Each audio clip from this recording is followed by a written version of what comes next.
Good evening and welcome to the Board of Selectmen's Wednesday, November 6, 2019 meeting. Apologies for being 5 minutes late this evening. I have nothing to blame it on, it just happens. So the first order of business are any citizens' comments. So we have a number of citizens here. Are there any comments that you'd like to share with us? All right. Very quiet. A quiet group. So we're going to make up the 5 minutes we lost. There you go. So the next item of business is Mr. Poulsen is here. Many of you know him. Are you still chair of the recycling committee? Still am, yeah. Right. So we have a new rule. Okay. Presenters have to sit at the table.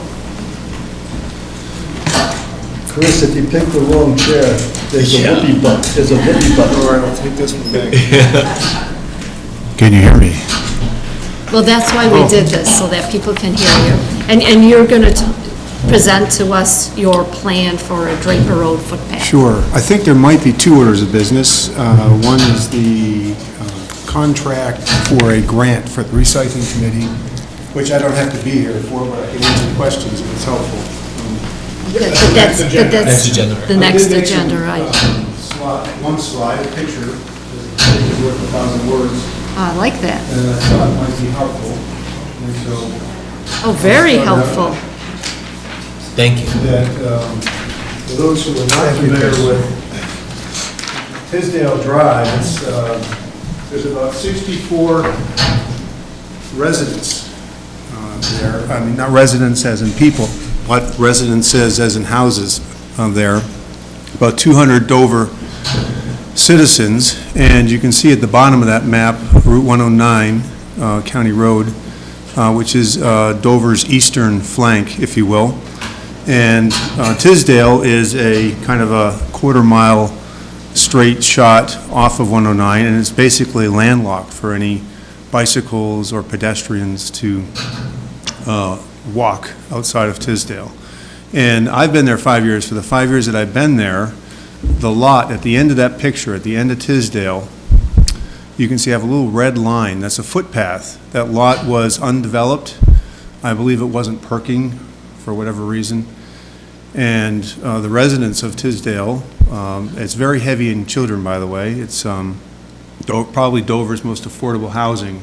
And so a lot of families that are trying to get into the school system come to Tisdale.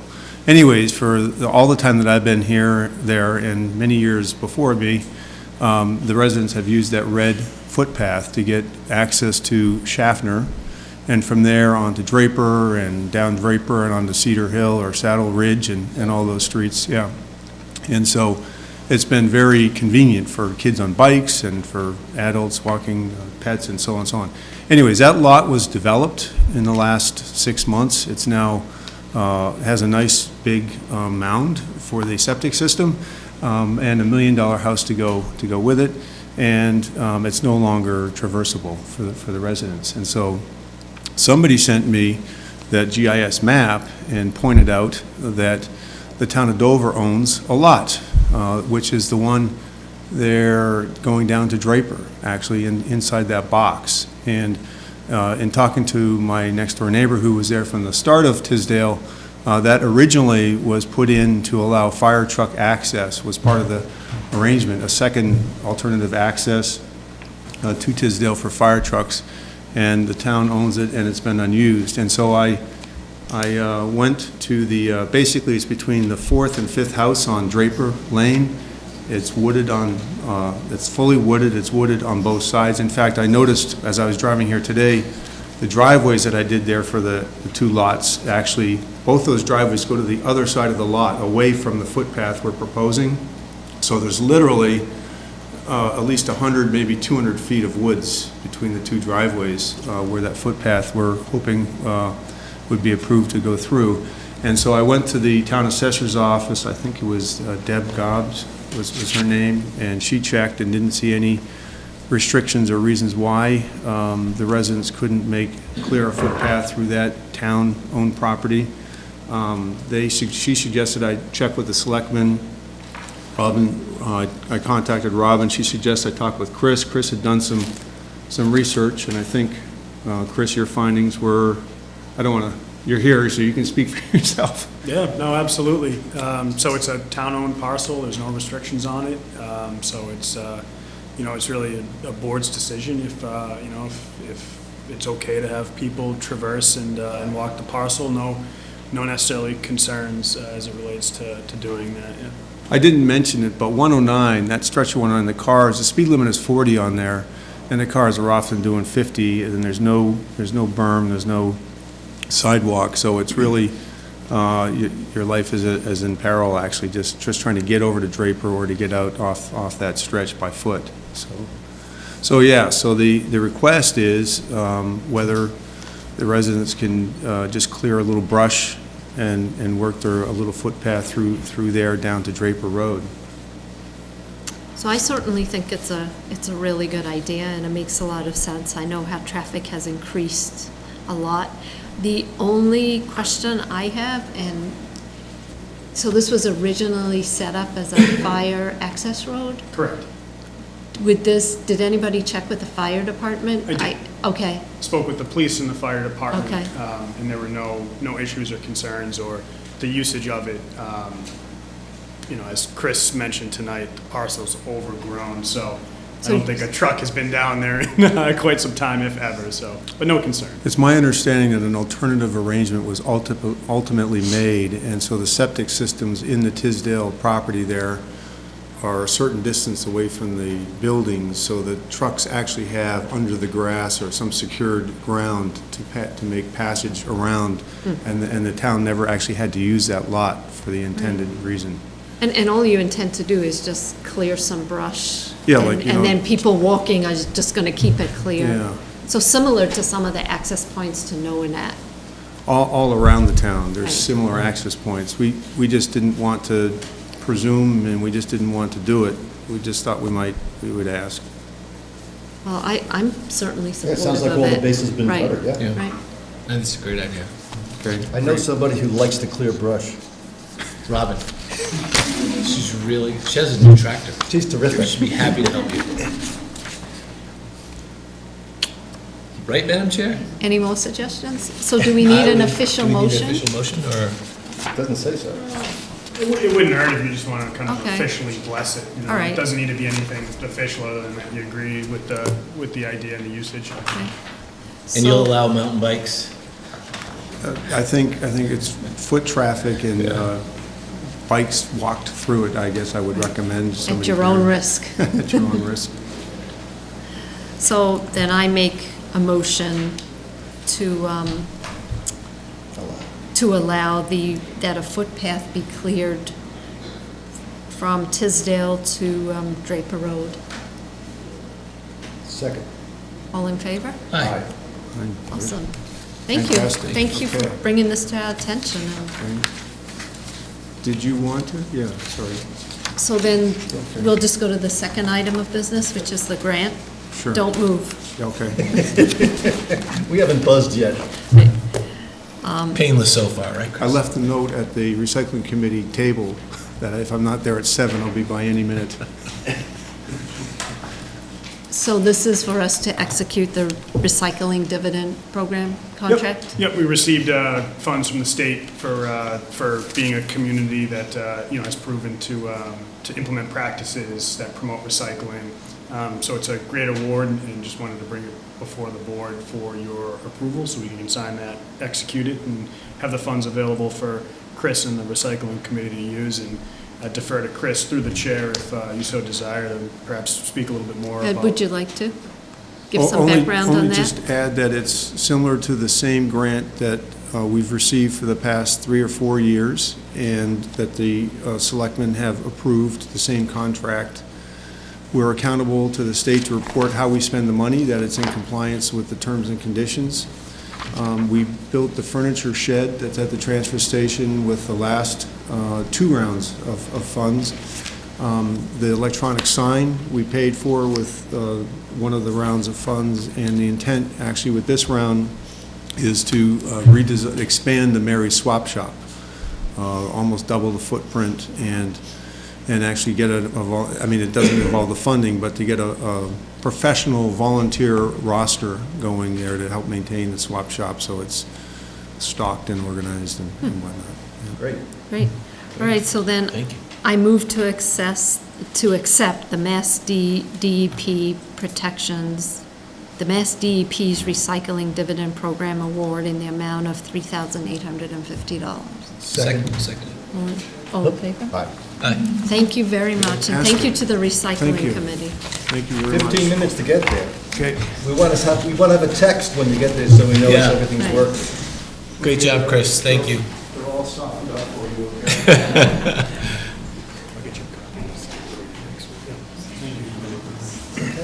Right, schedule.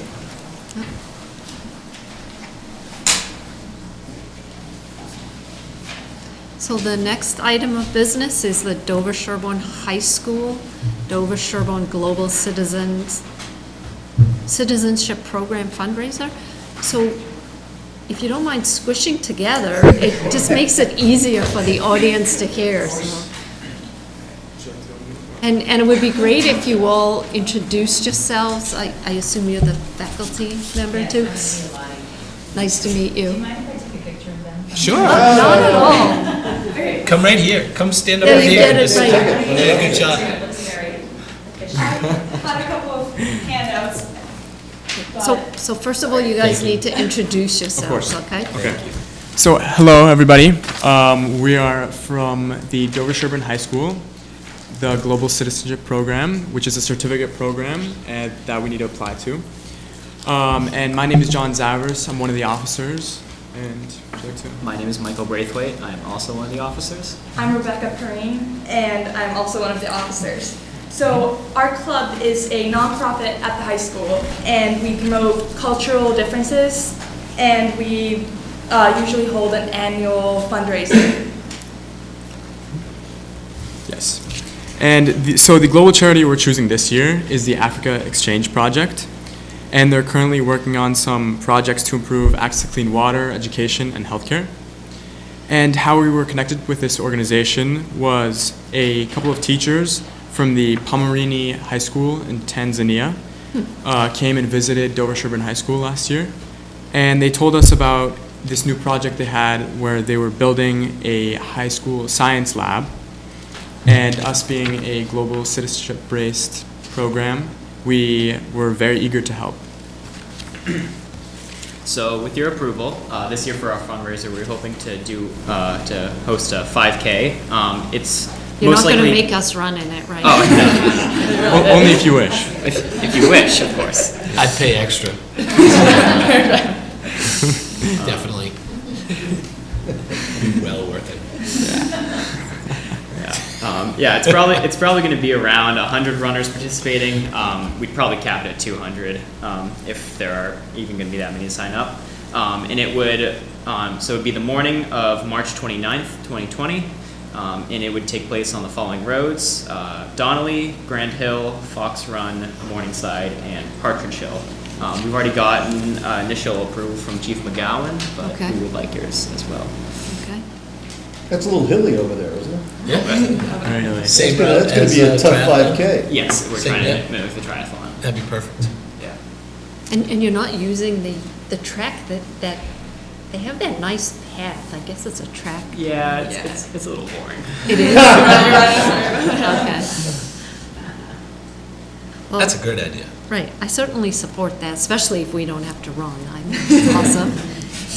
And so how did you connect with this high school in Tanzania?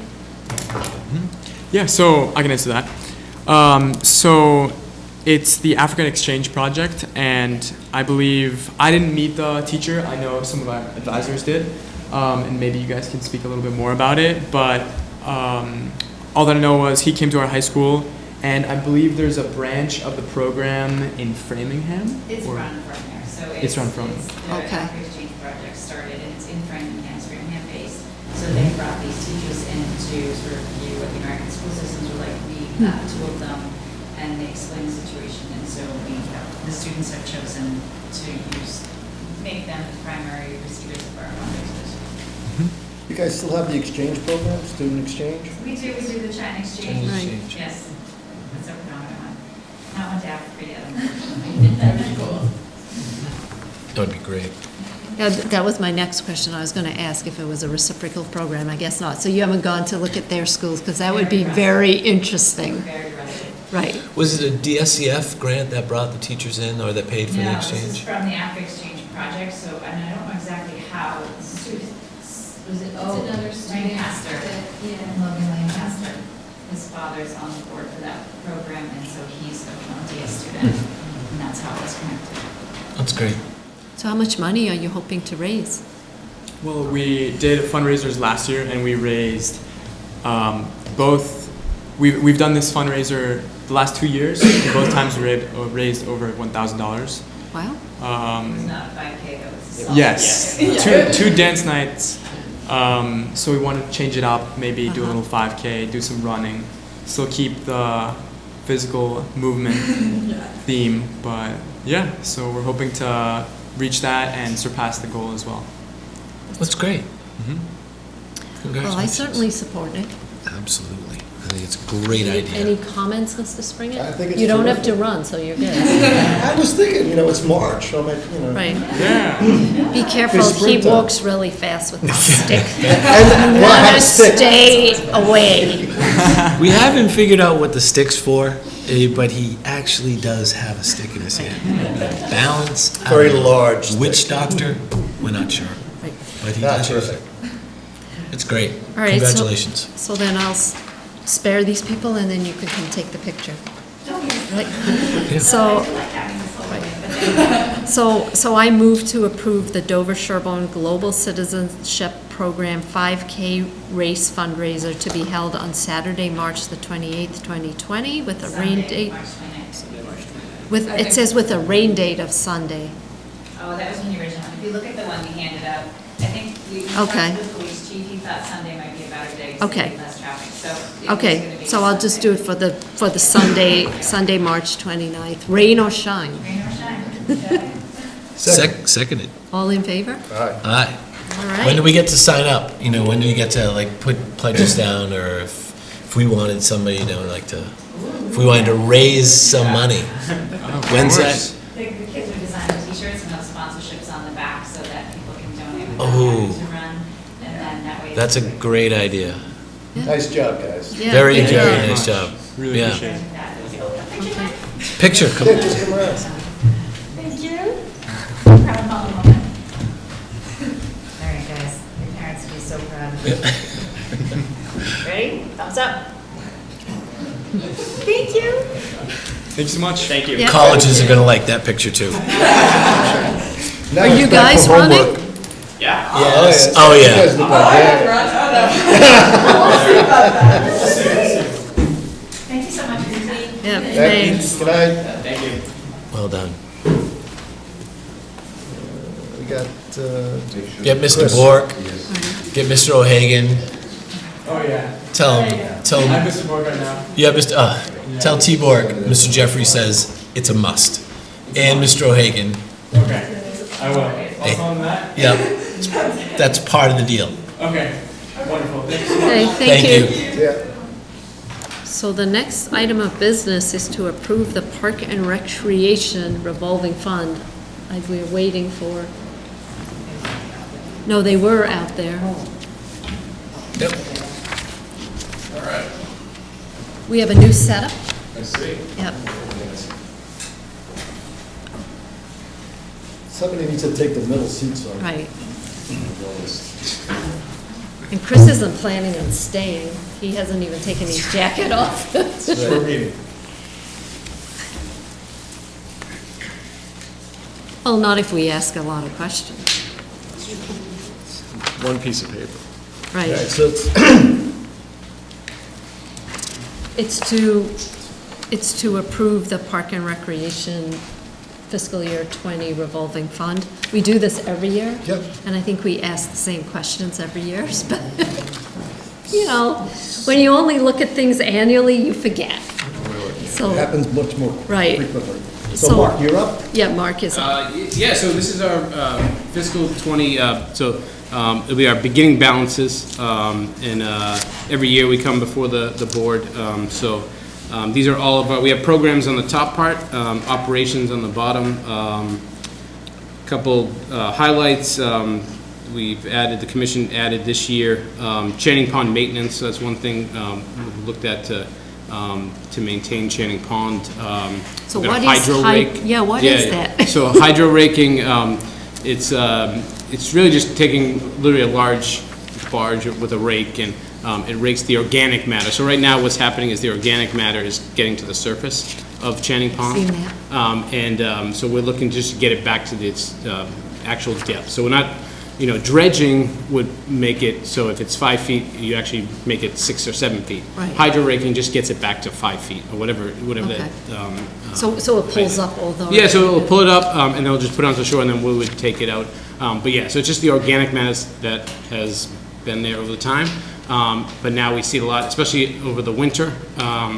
For the skating, you'll see when the ice freezes, you can actually see it coming through the ice. So we've looked at it, and now we need to address it. So the commission has decided to allocate some money to start that process. It's probably a multi-year process in terms of cost and effectiveness. But yeah, so that's an item. Field signage down at Carroll and Chicken Fields, to consolidate and update the field sign. Right now we have a number of small signs, and we're just trying to consolidate those and make it concise and one sign that kind of covers everything. We have development of new and current programs. We're always looking to look at trends in recreation and figure out what the trends are. One trend recently is esports. So we're looking at how do we offer programs regarding esports. So it's Gaming? Gaming, and it's on TV now. It's at the National Recreation Conference last month. They did a number of sessions on it, and there's college scholarships for esports now. We're trying to potentially partner with local colleges to see if we can tap into it. Yeah, it's a booming industry that a lot of some rec departments in the Midwest, down south, are actually incorporating that into their community centers, esports gaming rooms. So yeah, it's a growing trend, and probably only going to get bigger. And also, running club is one big thing at the younger level. Is a running club, so that's something we're looking into to see if we can offer that. And then just down at Carroll Park, just the replacement of sheds. Our irrigation shed is seen probably its useful life, so replacing that and then converting the irrigation that's in there into a new shed. So that's something the commission has allocated as well. But yeah, I think that covers the highlights. But if you have any questions, obviously Chris or myself can answer. I just have one. Sure. What's the summer playground? Summer playground is our summer program that takes place down at Chicken School. Okay. It's our biggest program in the Yep, summer. summer camp, yeah. It was the playground thing that got me. Yeah. So it's, last year we had waiting lists. So yeah, we have over 150 kids that participated. So yeah, it's a. You guys do a really good job. Thank you. It's a really fun thing. My most favorite thing is, and I need Mother Nature to cooperate, is the sense of community you get going down to Channing Pond. I mean, it is so much fun to go out there and skate, and you see people, playing hockey. Yeah, it's if the weather cooperates, we'll. Right.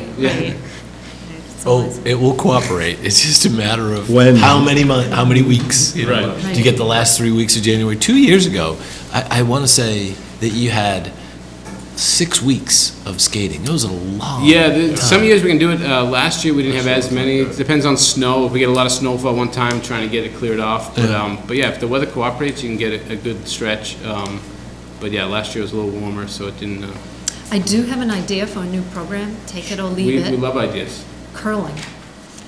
No athletic skills are needed for that. Yeah, Housekeeping, maybe a benefit. Mona, you may be good at it. Sweeping, you told me you like to sweep. There's a big rock you have to move. Well, if Mona signs up for it, we'll definitely. Sign me up. I'm signing up with her. We'll be a team. So I have one other question. The dugouts. Where are you doing dugouts? So the dugout project, is not going forward at the moment because of cost. Because this was always on somebody's agenda going back. Yep, and it would be really nice to have, but it's become cost prohibitive. Is it at Carroll? Carroll on Chickering. The Chickering field, yeah, the Chickering Park field there. Yeah. We looked into what are the ways to do it, and everything, combination of the labor costs, the materials, the requirements that it also be, what is it? ADA compliant? Well, that, but I think also it has to be, is it lightning? Yeah, so it has to be protecting against lightning and weather. gosh. But yeah, so we did, It's much more complicated than Everything these the days. dugout that once was. So, and unfortunately, it's taken a number of years to go through the process, but we're at a point now where unless we can figure out a more affordable way to do it, we just don't think it makes sense Okay. to move forward. And the baseball people understand that. They're not looking for us to spend, spare no expense on a dugout. They understand, but it would be nice if we could put something there. Have you seen the Taj Mahal of dugouts in Wellesley? The brick one? The brick ones? Yeah. Yeah. Yeah, well, It's, I mean. Is it lightning proof? I think it's nuclear proof. I think, yeah. Somebody stands there with a. Indestructible. It's like a bunker. It is like a bunker. They are the most expensive dugouts in the history of Little League Baseball. Yeah. Yeah, they look fantastic. Well, my only question for you is, did you model or think about in the conversations that we have all had as it relates to the operations of the community cycling community, and how, and to integrate that similarly to the Taekwondo or to Aaron's studio or to Coach Pete's baseball? Have you given any consideration to that? I think in the current,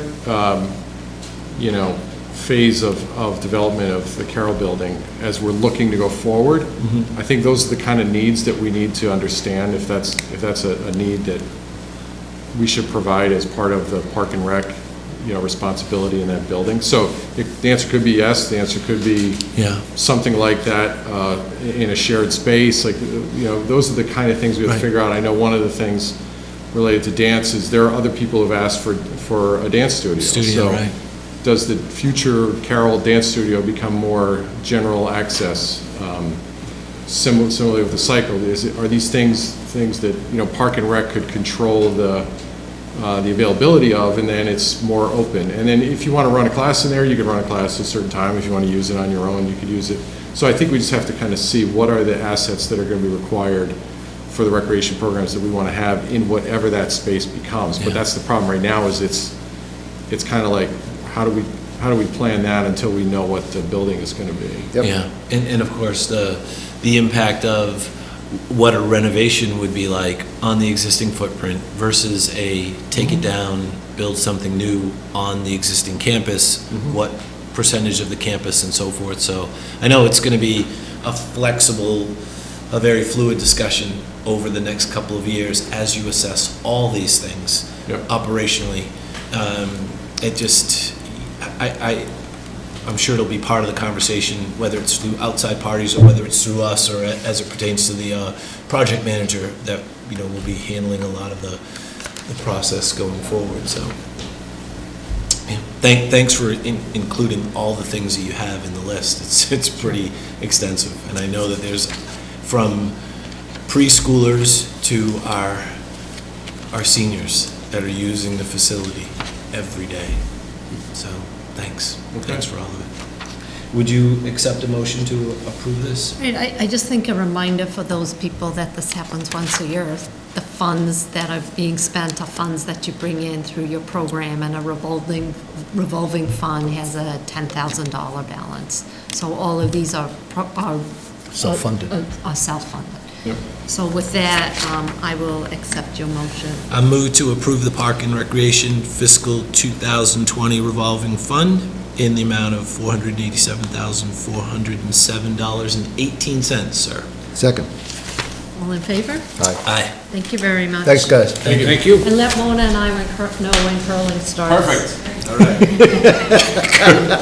Let the town know. Yeah. Mark, you be out there with the ice test and the thickness gauge? They're out there. Oh, they're out there. Let Robin do that. Thank you. Ray? Ray. Yes. Hi. Hi. Good evening, I'm Ray Lyons. I'm a conservation attorney, and I'm here representing two property owners, Jill and Tom French at 8 Main Street, and Kate Peterson and Woody Weiss of 25 Wilsondale, thank you, Street. And they are proposing to put conservation restrictions on portions of each of their properties. And I'm here tonight to ask for your approval of that, but I have a logistics question to ask Mona first. I was hoping to get an email from town council saying that we could go forward with approvals tonight. Have you received anything from her? So if I, just a bit of background, yeah, so town council did respond a few hours ago, reviewed the conservation restrictions and all the documents to form, and saw no issue with the approval this evening. Great, thank you. So I can tell you a little bit about the properties. I have some plans that show you the lands that will be subject to them and their proximity. I'm good I brought my glasses tonight. This is the French property at 8 Main Street. The area in green is the area that will be subject to the conservation restriction. It backs up, this property here has the Thorndike conservation restriction, and then it goes up Pegan Hill. So there's lands owned by the trustees of reservations, Mass Audubon, and then we have the Forestry Foundation extending to native. So this is, in a sense, creating a conservation connection from Main Street to those other properties. Is there one other house between Pegan and the property? There's another house here. Here? Yeah. Yes. There won't be a house here with this conservation restriction in place. Exactly. There's also good agricultural soils here. There's currently a hay field there. And so the conservation restriction helps to preserve those soils and enhances the overall magnitude of all those other properties that go up the hill and into native. Mm-hmm. The other property at 25 Wilsondale, this is just over 10 acres, the two green areas. This is Sullivan Lane, and Wilsondale is here. Sarah Molyneux and Don Love live here. My clients live here at 25. And this is all the Hale Reservation over here.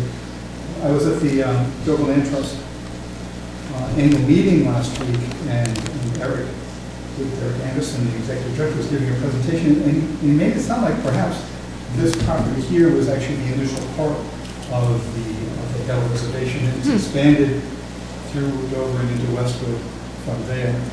So it's kind of exciting. Again, adding another piece of property that has proximity to other lands that are already in conservation and have value. So I'm here tonight to ask for your endorsement, your approval of these two conservation restrictions. The next step will be for them to go to the Secretary of Energy and Environmental Affairs for final approval. If a property has a conservation restriction on it, can it be, there's several trails back here that are horse trails, riding trails, mountain bike trails, that I believe are on that property and that are accessed regularly. Is there, once the town has granted the conservation restriction, is it easier to use? Is there any restrictions that you can prevent use, whether it's horse trails or riding trails or walking or just people who are using it? Is it easier? Is it more restrictive? So it doesn't change anything. I write a lot of conservation restrictions across Massachusetts and actually across New England. And in general, for land that's in private ownership, I usually say that there is no public access mandated. And both of these conservation restrictions do say public access is not mandated. It doesn't mean that the public can't go there. It'll just be as it is today with the landowner's permission. I've unfortunately seen too many situations in situations where people abuse, the public abuses the right to the public access.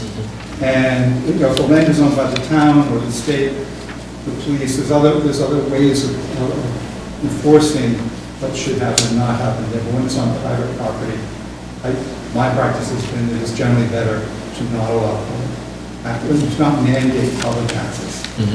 Most landowners still allow people to use their trails.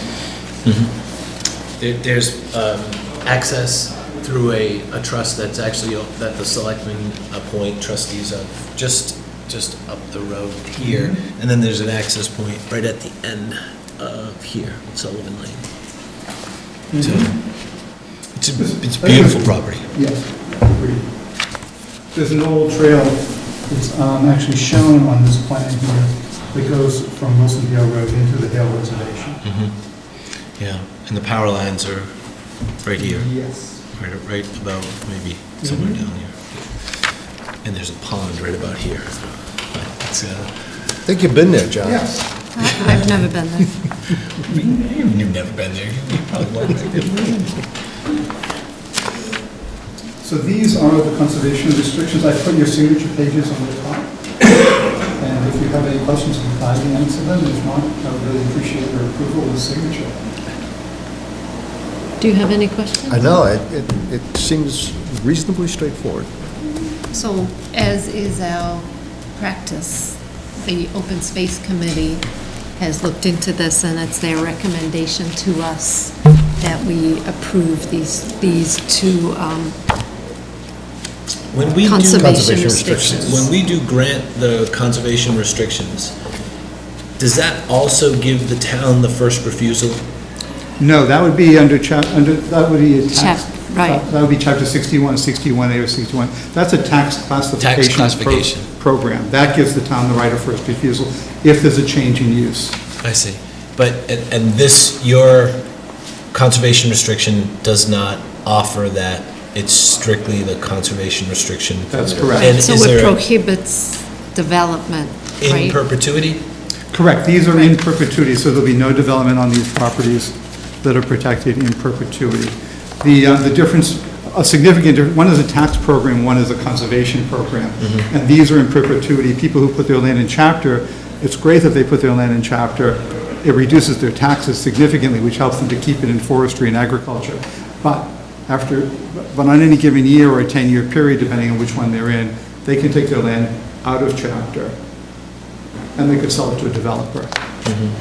This, even if they sold the land to a developer, the land cannot be developed. Is there a time restriction that we can put on land in 61A? Could we extend that? Is that up to the town? No, No, that's all pursuant to state statute. Love to be able to change that. So under conservation restrictions, does the tax rate also decrease on those parcels of land? The assessment on the parcel does change. Correct. The assessors But have not to on take the- that into consideration. Right, And not on the residency, not on the no. the value of the home, just the parcel So of the land? on both of these properties, let me bring you back to the plan here. The houses themselves are not subject to conservation restriction. So for example, This is your client's house. this is my client's house here, the 3-acre white area here, their septic system is down here, their well is over here, their house, it's not subject to the conservation restriction. So if they want to make an addition to their house or put a barn in the backyard or what have you, they'll go through the regulatory process here with the town, but it won't affect the conservation restriction. Same with the French property, this part of their property here is not subject to it. So if they want to put an addition on a barn or whatever, that'll just go through the town regulatory process. DLCT will not have anything to say. How much is the total parcel of land? There is, here there's just under 2.5 acres. And roughly an acre and a quarter of it will be subject to conservation restriction. It's still a good deal. So this is similar to the Hale request that we've been looking at for the conservation restriction Yeah. placed on. From a tax standpoint and a cost of money, it's still a good deal. That's a fair valuation for this, and as a rate and usage for that property, and that affords the town the ability to put a pretty significant green buffer on the property. Same with this. This is a difficult parcel to sell, to develop, and it's a very easy parcel to maintain from a green buffer standpoint. Right, but DLTC is going to maintain Right, the it doesn't covenant fall to the provision. town to Right, enforce the conservation restriction in this case. It falls to DLCT. Okay. So, right. So Robin, you have to go first and sign, then we'll just. No, well, follow. we have to make a motion. I got a motion in a second. Right, So, right. So I recommend, Madam Chair, that you just convert the item title on the page into. That's what I was a motion. planning to do, Beautiful. being the brilliant person that I am. Right? I never recreate the wheel. An opportunity. Never miss an opportunity. I very much appreciate the suggestion. So I make a motion to approve the conservation restrictions at 8 Main Street and 25 Wilsondale. Second. As described in the documentation provided. All in favor? Aye. Aye. Okay, now you have to sign. All right. No, but there is one downstairs. I'm one. I don't have the stamp. I can't notarize my signature, yeah.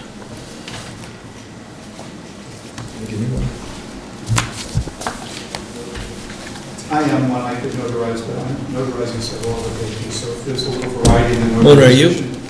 No, Laurie is downstairs, she's available. I can bring it down there? Okay, thank Did you. you want these Mr. Lyons and municipal certifications, those are the originals? Yes, thank you very much. Do you need these plans, do you want these plans for your file, Do you or? want these plans? We have a We can copy. keep them, yeah. Sure, you're welcome to keep them. And I'll bring these back over. Mr. Lyons, where's your office?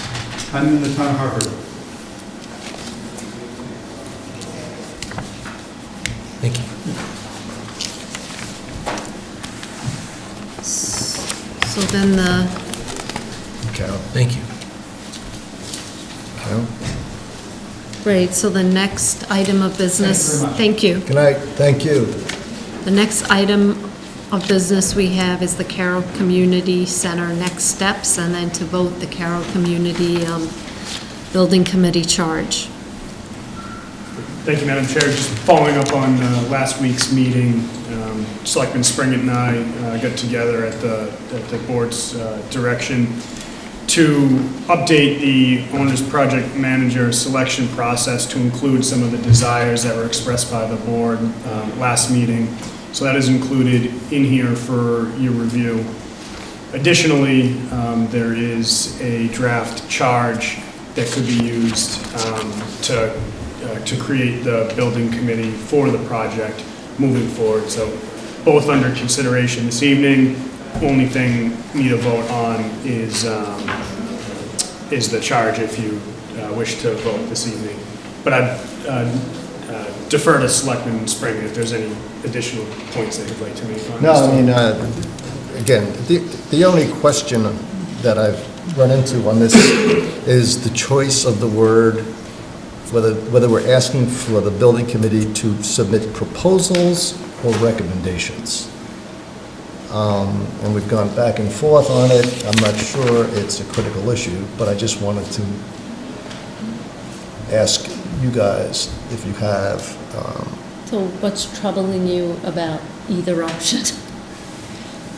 Well, so from my perspective, and when talking about this, we basically presented to the town proposals. Correct. I'd for like their recommendations. For their consideration. And I thought that to be consistent with what we've said to the town, proposals rather than recommendations would be correct. Of course, if the building committee makes a recommendation, we don't have to accept the recommendation. Right. So it's to me, it's being consistent with how we've handled the process from day one. Got it. But, and that's sort of it. I think it occurs in two places. But don't we ultimately, wouldn't we want the building committee to make a recommendation? I mean, we don't need to accept it, but they will have vetted. Well, that's exactly the question. The question is, will the building committee, the way it's written up, is going to do all the work that's Right. required Right. around the two proposals. So, if they do it all the work, we have the two proposals, you go to town meeting, you say, here are the two proposals, fully vetted, you make a choice. Right. But the town's going to be looking for the Board of Selectmen to have a recommendation at that point. I mean, they don't have to vote with us, but they're going to, I don't know, that one Chris and I have talked about, and I sort of disagree, but. So, one of the things that we discussed last night was the advisory capacity Right. that both Warren has and that we have, and how we vote, but we bring to the town, right? So in this type of this review and in this process, I would view the committee's work as an advisory capacity. So I do like the idea of them being able to make a recommendation, because they're really doing a lot of the work in an advisory capacity, as a warrant committee would. Right, because at the end of the day, both proposals will be presented to Right, the both town. proposals have to be presented. But the exactly. town, as with everything, the town will be looking for a recommendation. So hopefully we will be in a position where it becomes obvious that one may be better than the other, and make that recommendation, and then the town either agrees with us or doesn't. So would you like to change that? Or I'll does just, it- change to recommendations, and approve this pending amendments or as amended, and get Right. it going. Do you want to give a quick summary for those listening where we ended up on the OPM selection process? Did you, As discussed. you went to council? Yep. The structure as presented is fine. Okay. One thing to note, so there was a question as to, can you have a building committee made up of a mix of Selection staff? process committee. Correct, yeah, excuse me, an OPM selection process committee made up of a mix of staff and members of the public that aren't necessarily Town. members of Of a a committee? building committee. Okay.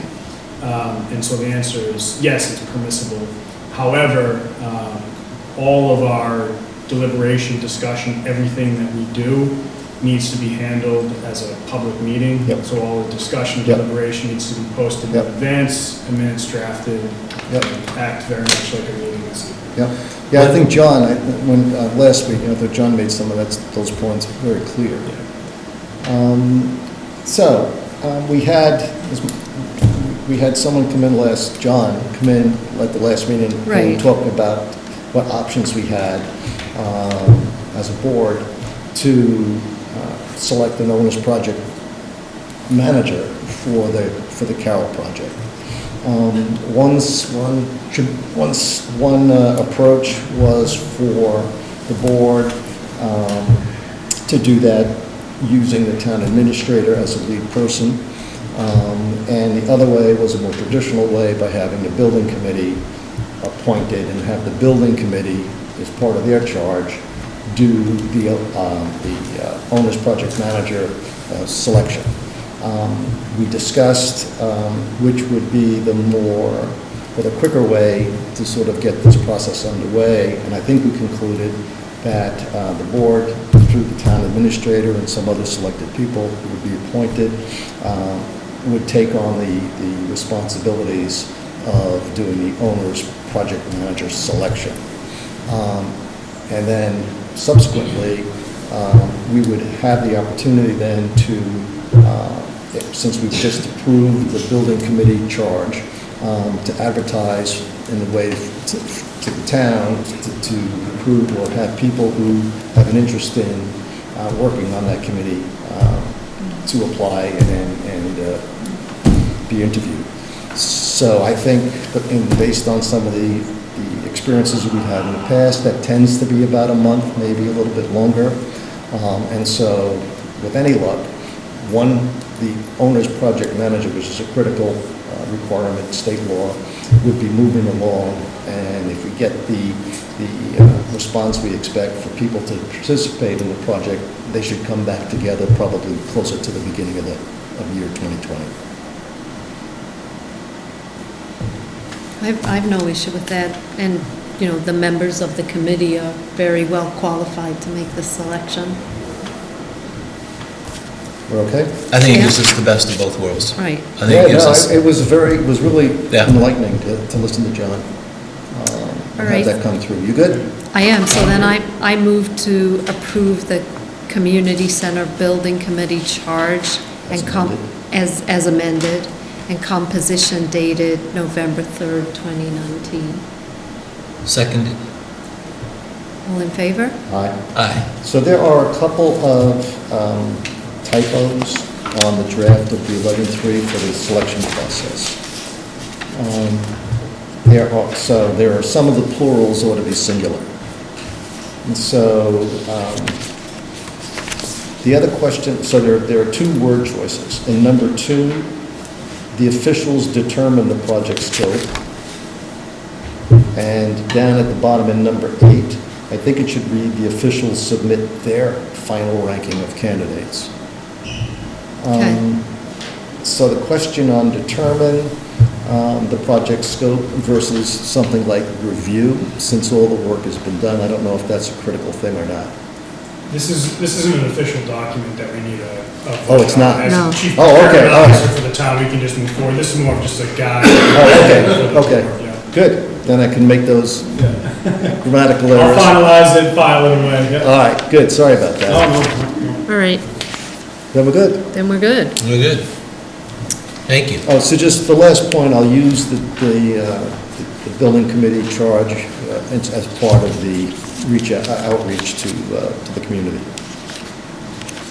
So just so community members know that may be interested, we're gonna, I assume, post something on the website. Yeah, we'll put it on the web. Right. Just like we did Okay. in the beginning, yep. And they can always contact the Board of Selectmen's office if Yeah, it's something that Mona's they're name gets put interested on in. that one. Okay. Do we send out a notice, Mona, to thank the people for their service this, in addition to what we've just done previously? Do we send an official notification?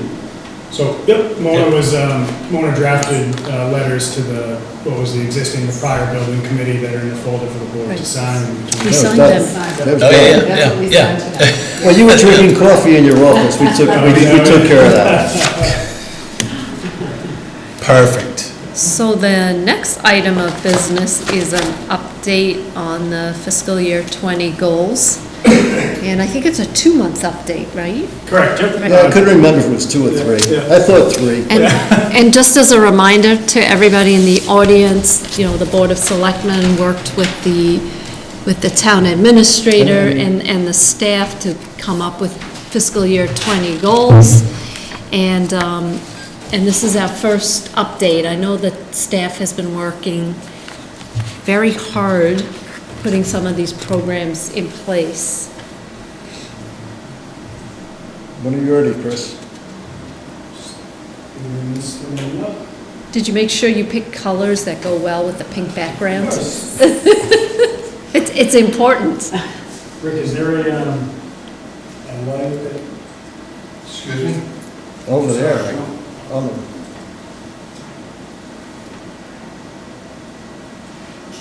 Wait a minute. I gotta get a camera on it. We need to dim the light. There we go.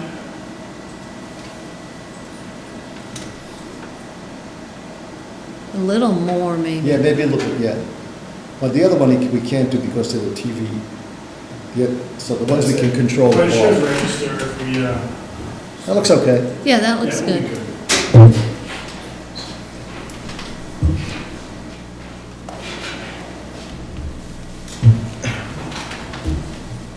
Can we do it? Yep. Need to get ourselves a new clicker. That's the one with the buzzer. Oh, is it? That chair. Oh. So give me 5 minutes and then hit that button for me. So, yeah, thank you, Madam Chair. As mentioned, wanted to provide the board with a 2-month update on the town's progress toward the Board of Selectmen's goals for FY '20. Before I jump in, I just want to I want to thank and recognize all of the staff here in town who helped make this possible. You'll see in the slides who's involved and who takes the lead on a lot of these matters. And it's always a team effort. It's always a group effort, and they've done a tremendous job to date. And I'm really excited to share the great progress that we've made. I will say at a very high level, these are fiscal year goals. but we are well on our way to achieve, I would say, almost all of them. That's awesome. Well in advance, so it's something I'm very proud of and very pleased of and excited to share with you this evening. So that means we need to add more. I was just thinking that. As I was saying that, I was like, do I want to say this right now? But cat's out of the bag, I suppose. This slide is just a very quick overview again of the goals that the board chose. So the numbers 1 through 4 represent kind of your high-level focus area: modernization, financial planning, community inclusion, and town governance. And under each of those is a more narrowly defined focus area for staff to focus on. And so each one of the focus area, I have a slide for each one of the focus areas, which I will start on the first one. And before we jump in, I'll just give you a quick overview of the layout because it's consistent throughout the presentation and will help you follow along. And I promise I will go relatively quickly so it's not too overdrawn. Okay, but you might want to talk a little slower so people at home. Okay, sure, absolutely. So what I've laid out for each goal and focus area is at the top, accomplishments, really kind of tasks and things that have been achieved to date. And then the second box on the slide are the next steps. And those are things that either are in progress and we haven't completed yet, or they are target dates for kind of where we want to end up to complete the goal. So the first focus area that the board had was a critical one, and that's onboarding the assistant town administrator and the project manager. So we went through a lengthy process with board, with the staff, to really make sense that the position descriptions reflected the community's needs as well as the wonderful goals that have been set out by the board. We want to make sure that, the things that the community is planning and targeting, that we have the staff to be able to execute and achieve those goals. So where we are at is we are presently ready to start interviewing candidates for the assistant town administrator. Those actually start on Tuesday. So we have a panel of staff who will interview nine individuals. You culled it down. Yeah, we culled it down, How yep. did we get? We received over 70 applications. Wow. Yep. And so that was a collaborative effort even to identify who's best to bring in for initial interview to get a better sense of their qualifications and interest in the position. And we are on track with a mid-December start date for the assistant. So essentially a month to do the interviews? Yes, sir. Yeah, okay. The project manager position, the position description has been finalized. I am presently awaiting really just a date where everyone on the personnel board can get together to approve the position description. Once that's approved, or through their approval process, they run through it, they grade the position, they assign the salary to it, finalize it, and then I can go post it. And I like to post the positions for 3 or 4 weeks, and then from there, you're looking at, I'd say, hopefully about a month's time before So with we're looking at interviews and getting January someone on on. So I'm targeting mid-January for the start date for the project manager. 2 critical positions that will, I know, provide great relief to at least Mona. Maybe you too. I don't know. Maybe me too. The second focus area is around the technology strategic reviews and backup staffing. So the technology strategic review, as discussed prior, we are undertaking an IT infrastructure assessment that is presently underway. I heard from the vendor today, and they anticipate wrapping that up in the next week or so. They've been really taking a lot of time to be able to sit down and really dig into the infrastructure in the organization to make sure that they get a true assessment of our setup. One of the things that sometimes prolongs these engagements is that the way that certain organizations are set up with everything dispersed, it makes it more difficult to be able to just do basic things like take an inventory of how many monitors and hard drives we have. So that's underway, and we'll get a nice report in a few weeks that we'll be able to share, and then move forward on implementing a lot of those recommendations. So Chris, there's been some questions about how long this has gone on. Yes, sir. And so I just want to make sure that everybody is clear. So there was 2 aspects to this work, I think. So once they got going, and I'm not sure when we actually executed the contract and they got that. Yes. There was like a 2-week piece that people focused on, but I thought that was sort of a technical review of the technical side of the shop. And then there were interviews that Yeah. were subsequent to that. Yeah, that's a good assessment. That's a good way to characterize And it. so I think people are focused on the 2 weeks. That was sort of a, Yeah. a digital sort of look at our IT Yeah. side, and had not focused on the interviews, because we asked them to do a little bit more than just. Yeah. Yeah. Yeah, that could be it, but, So all in all, it's a 4-ish? I'd say a week? 4 or 5 week engagement, which is actually still Right. a pretty quick engagement No, to yes, no, to I- assess. And Chris, the full just to infrastructure. clarify, when you and Bob are discussing you mean retrofit? We are discussing. When you use the word when you said that they're the people who are doing the work. Correct, yes, retrofit. Right. Yes, sir. So. Yep, that's our vendor. Retrofit Yeah, is the just- one doing it. Yep. Thought we, just to clarify that. Yep. And it's your anticipation that they'll come back, as you and Bob were just discussing, on time within your thinking, your scope of how the timeline will follow this. Oh, absolutely. Yes, sir. Yeah. Well, I again, think it your was a bit- expectation is that in 2 weeks, we should have a written report from them. Is that correct?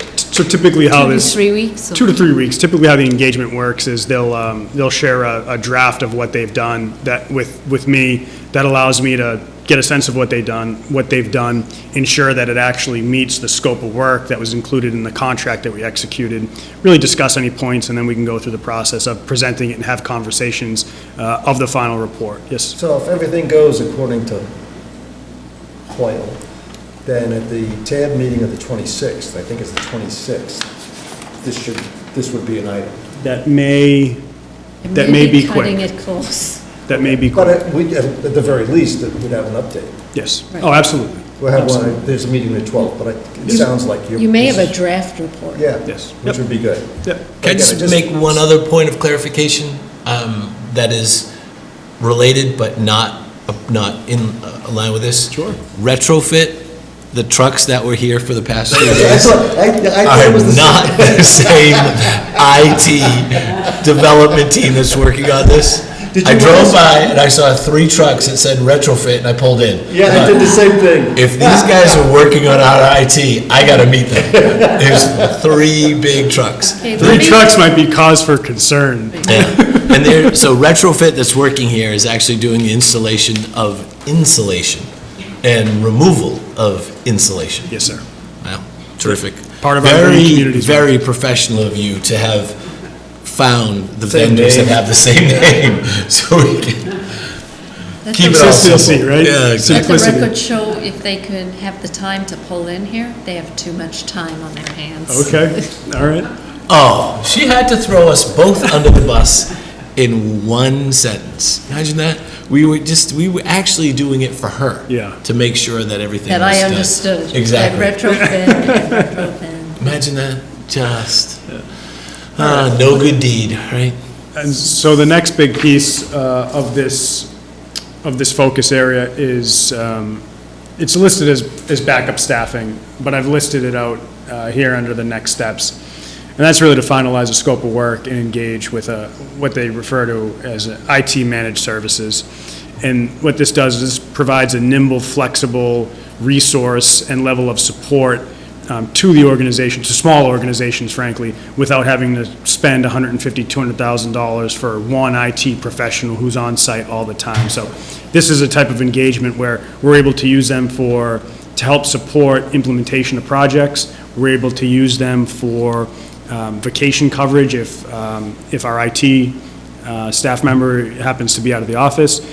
And what's really great is that, and speaking from experience where I come from, they help coach the organization, help coach your IT staff, right? They come from typically big firms who have to stay up to date with technology. They have to stay current. So they always know kind of what we should be looking for, what we should be addressing. And that's a big, important piece. So what I'd ask what I wanted to mention to the board is that I'm planning for the next time we meet to have that scope and a potential vendor recommendation in front of you to consider. We've been having discussions on what this looks like, and I wanted to continue those discussions. There's a firm, for example, that I'm going to meet with late next week to just have a conversation with them about what they can So this will add depth and backup. Yeah. Absolutely. Can I just, Madam Chair, add one other thing that I'd love to see, Chris, if you thought that this was possible, just to have a temporary person that you felt, because you have the money, you have our approval, we have the town's approval, we have all of those things, and we've given you the opportunity to do it, that we've given you the ability to do it, that I would just love to see a temporary type person that you would have the ability to call on in the event Diana is sick, or you have a vacation scheduled, or something comes up where there's a long weekend type of a thing, and you need just some coverage. Or workload, John, even just. But this is what this firm's Yeah, I going to do. agree. I mean, we've got to figure, Well, because when things break, it all happens at once. Yes. And we have one person. and we have one person. And computers are a critical tool to every staff member in this An building. I important was just piece, thinking- to build off your point, Selectman Jeffries, just to clarify, I say a lot of these, they're big firms.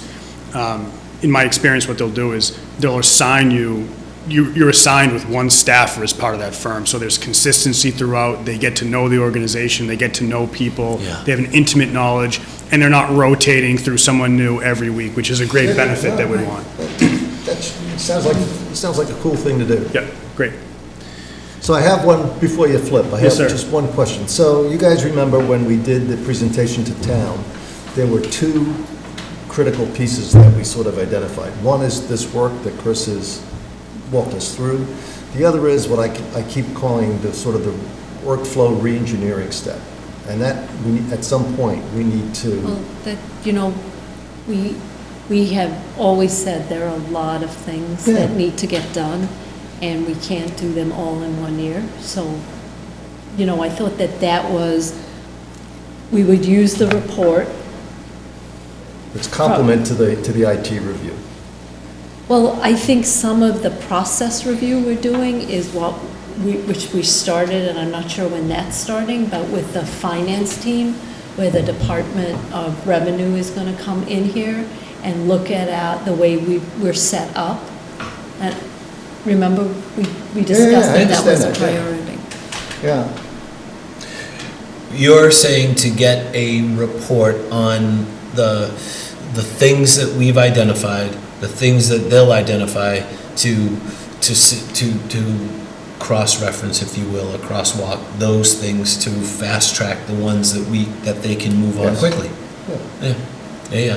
And do you, I guess to clarify, Chris, do you see this being able to happen concurrently, or is this something that just becomes an extension of what we've undertaken and what we've begun right now? So there's some small facets that can happen concurrently. So one, for example, is, and this is a later slide, but we talk about workflow, right, and improving workflow. Well, currently the town tracks their time and attendance for staff when they're out, when they come in, their benefits, their time off, all by paper, all handwritten, extremely time intensive, and ripe for error and mistake, and we need to automate that. And so that is, and I'll speak to it a little bit later, but it's really, we're going to have someone come in to review that process, Exactly. to bring technology in to automate that process, and it saves time and it saves money. And so those small pieces that we can work on, but what I think is an extension more broadly about just general workflow, I think you'll find a lot of that will come out of, and the direction and next steps will come out of a combination of the IT infrastructure assessment, the onboarding of the project manager position, and the inclusion of IT managed service to really say, to look at all those pieces holistically and say, here is really where you guys want to go for the next steps. So Right, and you need to prioritize those, because you can't do everything at once. Correct. And so I will, just to make sure we circle the square, at one of the first two meetings of the Technology Advisory Board, the board suggested that we literally break it into two pieces. Because when we made the presentation back in May, it was one big project. Right. So it's just, I don't want to lose that second step. Yeah. Does that second step need to be a second vendor, or could it be a second vendor through, as you go through the assessment process, as you get to understand what they're good at, what their capabilities are?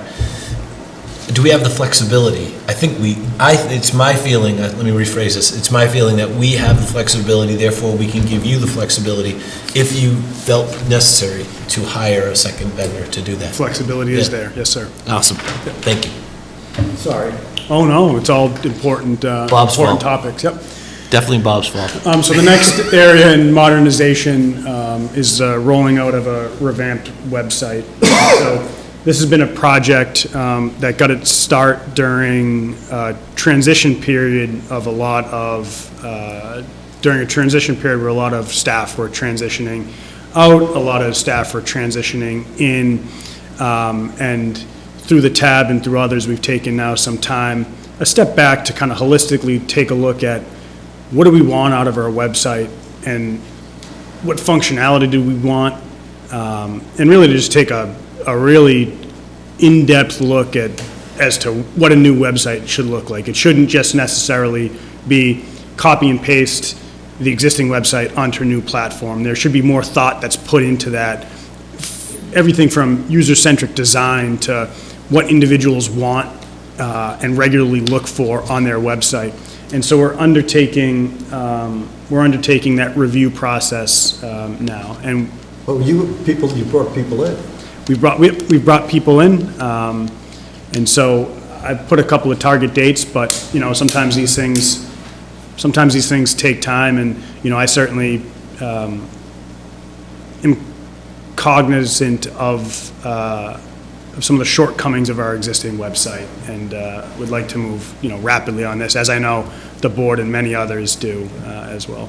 So this time around, we're really going to do a thorough review of content. We're going to do a thorough review of content. We're going to do a thorough review of even things like the homepage. So for example, did we put thought into actually doing an analysis of what are the top 10 requested web pages that people really go to?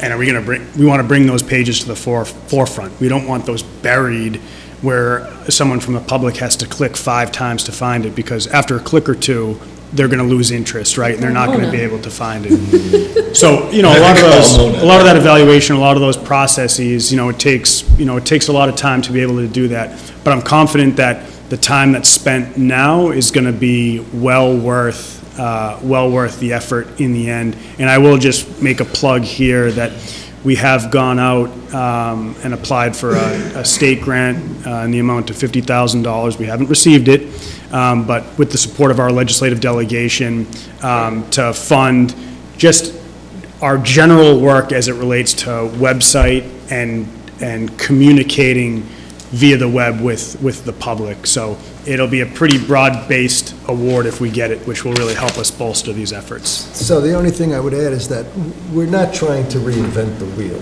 One of the things that we've done is surveyed other towns, not we, Tab, Chris, to see what's used, what's popular, what actually works, has the functionality. And so when we talk about review options, they're pretty, I think the tab in particular is pretty close. A couple of due diligence steps, I believe. And that would be, get us right on target. Yeah. So the last area in the modernization goal is the developing communication policies, or improving, bolstering the town's communication. So we created social media accounts, as we discussed last week. And there's a few, next steps that are, I think, are important to highlight, because they're all important facets of, a robust and comprehensive communication plan. One is just developing a general email policy. That's just a good practice to have something on the book, so that as new hires come on board, volunteers, that they know kind of what the expectations are around email and how email is used. One of the things I will just one of the things I'll tee up for the board at this point is also a question as to, part of that email policy is also a question as to licenses around emails and whether or not it actually makes sense for us to provide an email, a town-funded, town-run email account to all of our volunteers. As we discussed last night, volunteers are the lifeblood of this organization and the community, and they make it run, and they make up a third of the email accounts.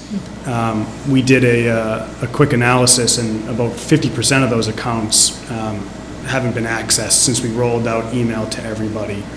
And so that, there's a cost associated with that, and there's also a time associated with that with IT. And so I know that there were discussions that were made about, hey, let's give everyone an email account.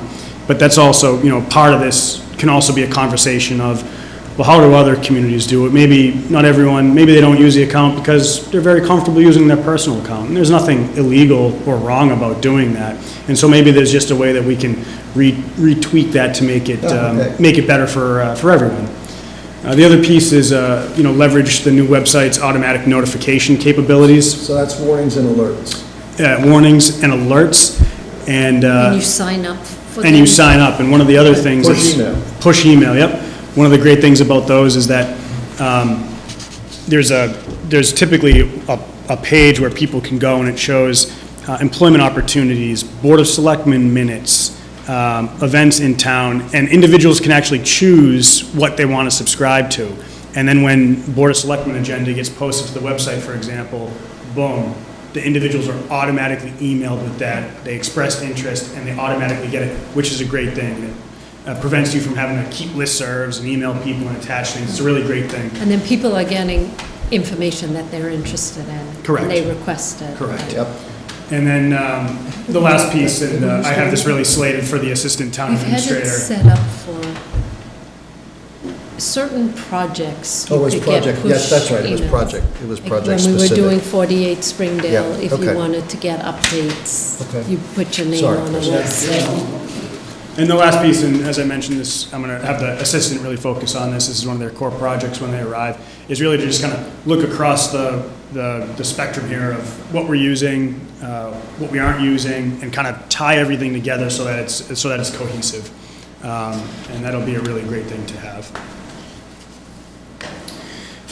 The next goal on long-term financial planning, the first focus area relates to planning for a capital stabilization fund, which is an important thing. We've made some really great strides here, and so that's Carl, our building superintendent, has gone in and he's reviewed and compiled all of our existing capital maintenance plans to be able to really put that information together for folks to get a sense of what our spend has been, primarily as it relates to facilities. I know there are other capital expenditures like vehicles, but this is really focused on your core brick and mortar infrastructure. We've gone out and we've solicited quotes for an evaluation of town facilities, what we want to be able to do, and Carl has done a really fantastic job, and this will be a great complement to his work, is to look at all of our buildings, except for Carol, because we have a project on. Did we look at that one? And what do these buildings look like, right, in terms of cost and maintenance over the next, not just 5 years, but 20 years. And that helps us build a comprehensive plan, but it also shows to the community, hey, here's what we're anticipating as it relates to a cost, right, to maintain and upkeep these buildings, which is an important thing. I'm proud to announce today that we have received a grant from the state to cover the cost of doing this building assessment evaluation. So this will come at no cost to the taxpayers. So how large was the grant? $15,000. Wow, That's great. that's great. Well done. I'll have that, we don't have a vendor selected yesterday. The quotes came in right around that, so that's what we applied for, and we'll select, I'll have the vendor and the grant award for you at the next meeting. And then I think at the end of this, right, especially as we gear up, I put late winter, that really just means, budget season. Start to have conversations with the Board of Selectmen, the Warrant Committee, Capital, and other stakeholders on, how does this fit into the broader financial picture of the town? The next one is relatively short here. That's just planning for an OPEB funding strategy. I know that the town has been fully funding the ARC, your annual required contribution, which is fantastic. I know you put a slug of money toward the regional schools OPEB liability. So our treasurer is finishing up compiling all the data that he needs to send to the actuary in order for them to actually update our liability statement. Jerry Lane and I have talked about meeting both the second week of November and then the second week of December to be able to say, here's the first quarter, and this is how we're looking on a trending basis. Yeah. Had that conversation with Tom Crowley last night when we were when he was heckling me, Yeah. which Probably deserved it. I deserved it, yeah, which I always enjoy. But we actually did talk about this, and I think this is a very good segue towards that long-term financial planning as it relates to exactly what you've covered in the previous slides. Absolutely. It keeps it consistent, predictable, and everybody is understanding of how the impact of dollars spent and dollars saved are actually accounted for. So this is perfect. Absolutely. This is the annual contribution, right? Yep. Building off of that And- point and is free cash policy, which is another critical facet of the broader financial picture in any community. And so this has really been driven by our finance team, and they've done a great job of reviewing the state's, the Department of Revenue's best practices as it relates to free cash, what your target free cash generation should be as you go through the budget process, how much of that free cash you should retain each year to roll over as an undesignated fund balance, and then what portion of that, if you have remainder, should go to various things like general stabilization, capital stabilization, OPEB funds, and other special funds. Yep. And so we've developed an analysis of comparable communities as well, both in the general vicinity as well as communities that share the AAA bond rating as Dover does, so that you can see a comparison not only of what policies those communities have in place, but also what their fund balances are, so we can get a sense of what our picture looks like in comparison to those communities. Chris, how involved is warrant committee? So warrant committee, we had a really great conversation with the warrant committee, as well as Andy and Kate. Andy's the chair. Is Kate the vice chair? No. Okay. I think she's Andy's chair. She's like the senior member. Andy's I was going to chair. say with the chair and vice chair, but Gordon is the vice chair. okay. Sorry, Gordon and Kate is the senior member. And so what warrant committee was, they were very excited to see this. They were very happy to see the work that was being done. And what we discussed was that let's compile this information. Let's build off of what has been done in years past. Let's put it together, and then let's get warrant, the Board of Selectmen, and the other stakeholders together to really, take this, couple this with the OPEB. We're going to talk about capital and really hash out what our path forward No, is. that makes You a got to lot be of working sense. John much harder. I mean, No, I know, the guy's skating. So Chris, He's gonna get hit by lightning. Honestly. That'll be at the dugout. Yeah. You better have a dugout. so they'll put together a presentation of their findings, a PowerPoint summary or something like that? That is the plan, yes. Yep. I mean, it would be great if they're comfortable for them to perhaps come and present what they've done to us. Oh, absolutely. So one of the Okay. things, yes, yep, I've been encouraging staff, and they will as we finalize a lot of these things.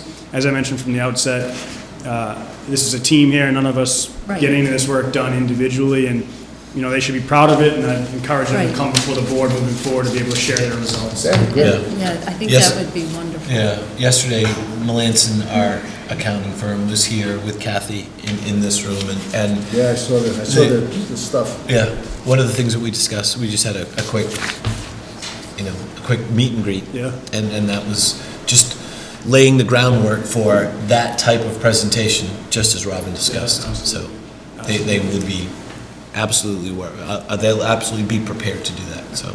Wonderful. closing out or second to last, I should Did you- say, on did you long-term skip one? financial planning. I don't think I did, right? No. Free cash. Somehow I have open space fund, maybe I have. Oh, you skipped ahead. Okay. So the next one is providing senior tax relief. So Janet and Amy have done a really great job of assessing existing programs that the town presently offers to seniors by way of tax exemptions, tax write-off programs, ways to kind of reduce their property tax burden, as well as surveying the landscape out there through the Commonwealth and other communities as, what other programs could be considered. For example, there's a state program that the town could adopt where on residential taxes, you can contribute like $1 to a fund, and then the Board of Assessors or another committee makes a determination on the grant award. So there's some things out there, and those are all being considered and incorporated into this information. So what they're going to do is they're going to take that, and Robin, you must have, you were reading my mind, we're on the same page here.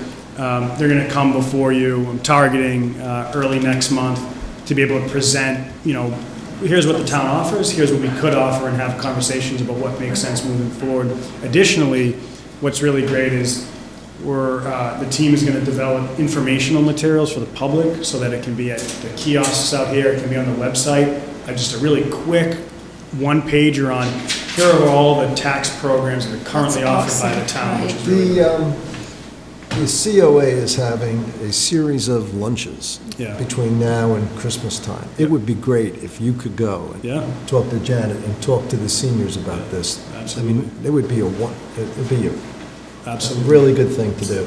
Well, I think what's even better is the fact that Janet and Amy are working Well, together, right? yeah, the three of them. And that's huge.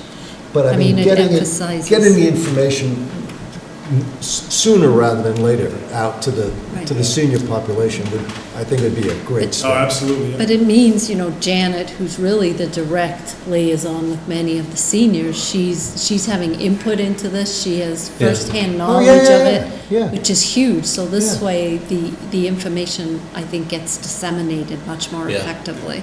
We also got to give a shout out to Anne Marie Thompson. Yeah, She's absolutely. been very important part of that, as a much volunteer so. position and a paid volunteer position, probably a dramatically underpaid volunteer position. So Absolutely. thank you. It's a very good group. The last focus area in the long-term financial planning is a plan for open space, and so this is kind of taken not necessarily two divergent paths, but is kind of broken out into two projects. One is as Hale approached the board over the summer with their plans for creating an endowment, and potentially, I should say, they are hoping to permanently conserve a big portion of their property.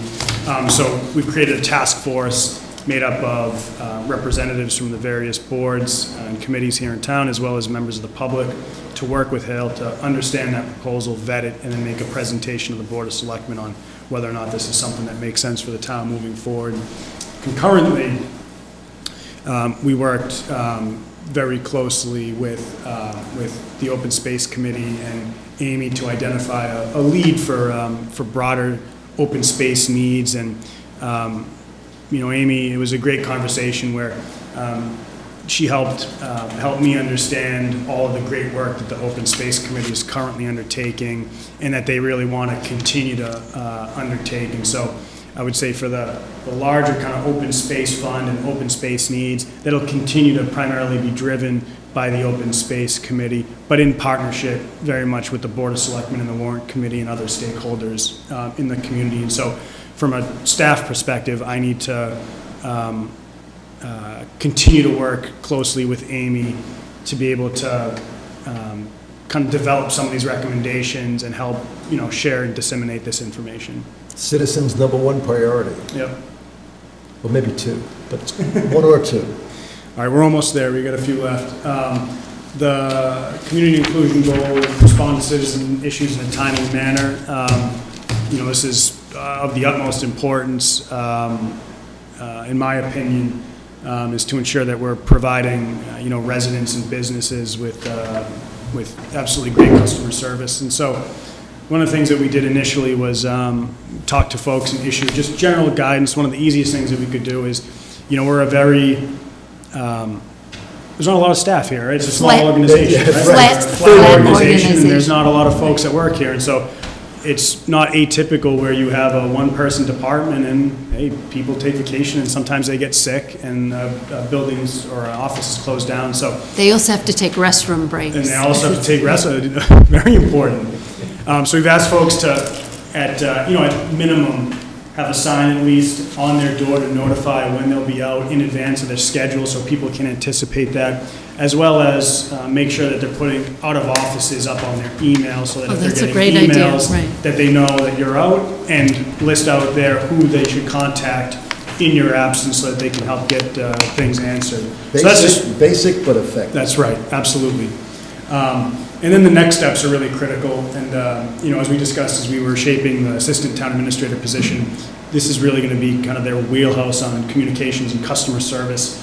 But I just wanted to really highlight a couple of things that we're doing. One is evaluating staffing options to see if we can ensure that we have regular and consistent coverage, if there's ways to share people or provide overlap so that, a member of one department could cover another. That's very important. That leads into my next goal, and that's part of the budget process.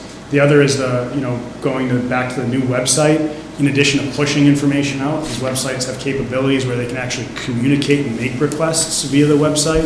And we want to set that up smartly, but that's also another opportunity for people so they don't have to necessarily walk into town. Right. They can conduct their business if they so choose electronically. I would say, given the staff's experience in the last year, when we've been really thin, I think they should have backup coverage. Oh, absolutely. Down pat. Yeah. Mona?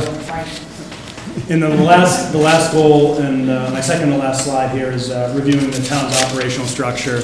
And so I've been having conversations with a few members of the community here about how we could create departments. As we talked about the organization's flatness, it's also very dispersed in terms of areas of focus. So you have a lot of elected department heads, you have a lot of elected boards and committees who appoint staff, and so it's not as easy for me to just take 3 departments and put them into a department, right? We have to, have conversations with folks and make sure everything works out, so, yes, sir. Collaborate and consensus. That's right, yeah. So those conversations are ongoing, and to date, they've been very good, and they've been very promising. Excellent. So I'm excited for this area. The other thing, this is just an easy one, but it was, something that was important. We created an informal finance team to get the finance people together. We meet on a bi-weekly basis so that everyone's on the same page, so that everyone's checking in, everyone knows what everyone's doing, because, your finances it's just your bread and butter. It's so critical. And everyone from the assessor to the accountant to the treasurer collector, they all have a collective role, and they all need to be collaboratively working together. And their roles And intertwine. they absolutely do. And so we'll continue to have those conversations, and as we, those will allow us to kind of flesh out some proposals on how we can create some newer structure in the organization that provides a cost savings and efficiency and depth in the organization. It helps with succession planning, coverage, Exactly. you name it, absolutely. And that's it for the current goals. One of the things I did want to highlight for folks, and this is really just another kudos to staff, is that, I'm proud of all the progress that I was just able to share. But that is really just, a third of what folks are doing here in the organization. We have all of these other additional projects that are currently underway, everything from converting the town's financial software system, which is critically important and everything runs on, all the way to the Carroll Community Center building project that we just now have authorization to move forward to develop that procurement, to a classification and compensation plan, to reviewing the town's financial operations, automating the town's time attendance, investigating solar opportunities at Town Garage. And I will just build on this, that these are also one-off projects. These do not represent the day-to-day work that's needed just to run the organization. So there's a lot going on here. It's a very exciting time. Staff have been fantastic, and I'm excited. Thank you. Thank you. You've certainly been busy. Well, I mean, he just said they're almost done, so we have to come up with a heck of a lot more, I sort of don't know. finish it off. Very well done. Thank you. Yep, thanks, Chris. Excellent job. So it seems as though, The attorney? right, I don't know what he needs. Yeah. well, we have Chris, can you ask executive the- session, The attorney, what he Yeah, needs? they knew that we were gonna, Right. run. Okay. right. In the meantime, do you want to, it seems like 18, our next item is pretty standard. Right. Next two are pretty standard, so. Right, so why don't we move forward? Move So, forward with those. right, so 1.8 is renewal of the annual package store and club liquor licenses, and I believe these are probably for the two establishments in town that sell alcohol. First thing I ever did as a selectman, this is- very first night. So it's the wine shop And and the- then the The Legion. Legion. So are there any questions about this? I would move to renew the annual retail package goods store license for RWJ Beverage, LLC, DBA Dover Wine Company, and the annual club license for the George B. Preston American Legion Post 209 for 2020. Second. So moved. All in favor? Aye. Aye. All right. And by the way, that means we're allowed to go in there at any time we want.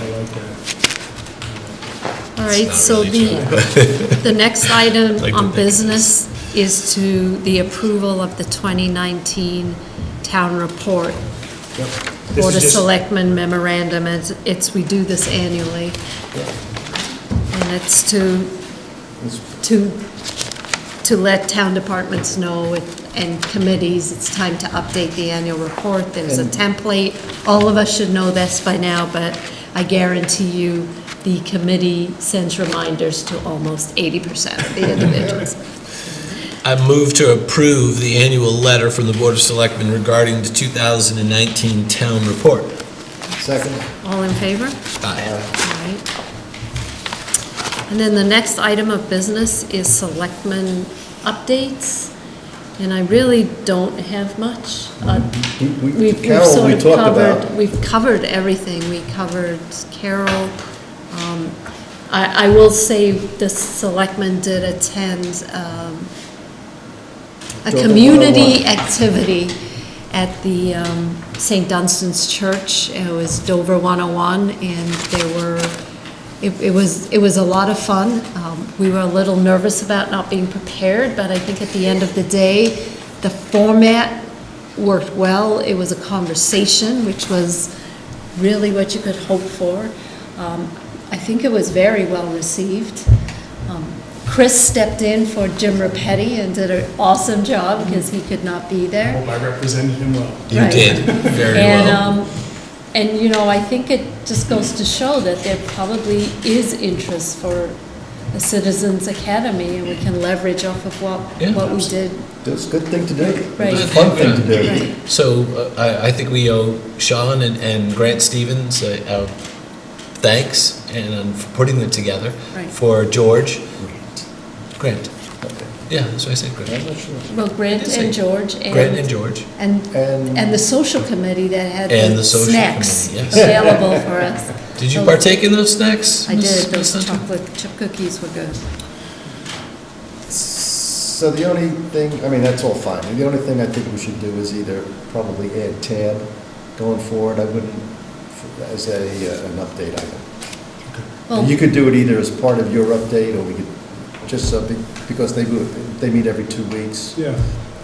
It's a new committee. It wouldn't be bad to, and it's an important, they're working on important stuff. Other than that, ready to go. Well, the one thing I just wanted to call to the board's attention is a new addition, it'll be a new standing item. What I wanted to do is provide you with a look ahead each week of what you can anticipate the agenda looking like. that's great. For the next few meetings. So in your packet is the agenda as it stands today for the next 2 meetings. So I know we're a little short on time today, but, you know, these are things that can be discussed, but it's just there as a resource so that you know what you can kind of expect That's for the good. next couple of I'd weeks. like to have a look ahead. right. So then, it's the consent agenda, which consists of Very few special items. licenses for November 5th and December 3rd. So November 5th was yesterday. Yep. And then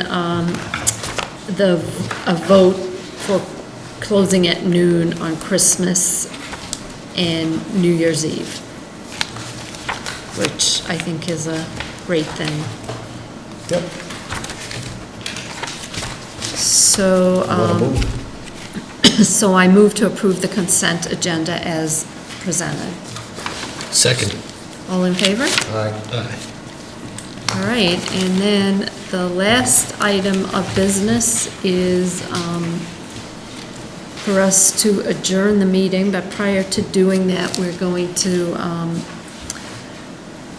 move to go into executive session and then adjourn. So I move that the board enter into an executive session to discuss strategy with respect to litigation regarding the fire department. And further, as chairman, I declare that an open meeting discussion may have a detrimental effect on the litigation position of the town. And we need to roll call vote. Aye. Aye. Aye. Not to return, right? Right, Not to return. not to return. So thank you all for Well done. spending the evening with us, and we hope you enjoyed the rest of your week. Good evening.